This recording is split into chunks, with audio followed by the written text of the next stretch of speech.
আমরা দেখেছি 5 আগস্টে যেইভাবে কি বলে 5 আগস্টের ভিতরে যেইভাবে নিজের কাপড় নিয়ে পালানোর সুযোগ তারা পেয়েছিল, আপনারা লুঙ্গি নিয়ে পালাতে পারবেন না, ঠিক কিনা বলেন? আল্লাহ পাক। والصلاة والسلام عليك من لا نبي بعده। সংগ্রামী সাথী ও বন্ধুগণ, ইসলামী যুব আন্দোলন গোপালগঞ্জ জেলা কর্তৃক আয়োজিত আজকের এই বিক্ষোভ সমাবেশের উপস্থিত তাওহীদি জনতার প্রতি আন্তরিকভাবে মোবারকবাদ জানাচ্ছি এবং সাথে সাথে দুঃখ প্রকাশ করে বলছি যে আজ আমরা এমন একটা জায়গায় দাঁড়িয়ে এমন একটা সময় উপনীত হয়েছি যে সময়টা মানুষ মানবতা কি জিনিস এটা যেন কেমন ভুলে গিয়েছে।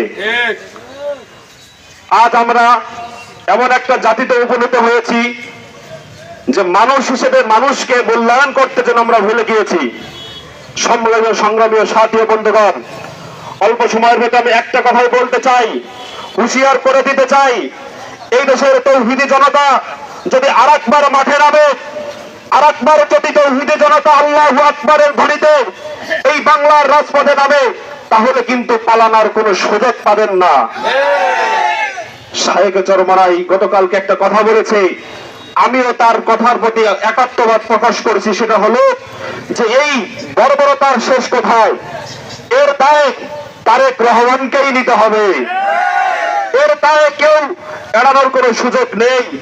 তাই হুঁশিয়ার করে বলে দিতে চাই, আপনার দলকে আপনি সামলান, রাজনীতি করবেন রাজনীতির মাঠে, কিন্তু মানবতাকে বাঁচিয়ে রাখার দায়িত্ব আপনার। আপনার দলকে আপনি সামলান। যদি তা না হয় তাহলে বিগত আমরা দেখেছি 5 আগস্টে যেইভাবে কি বলে 5 আগস্টের ভিতরে যেইভাবে নিজের কাপড় নিয়ে পালানোর সুযোগ তারা পেয়েছিল, আপনারা লুঙ্গি নিয়ে পালাতে পারবেন না, ঠিক কিনা বলেন? আল্লাহ পাক রব্বুল আলামিনের দরবারে আজকের এই বিক্ষোভ সমাবেশকে কবুল করুন সকলে মিলে আমিন।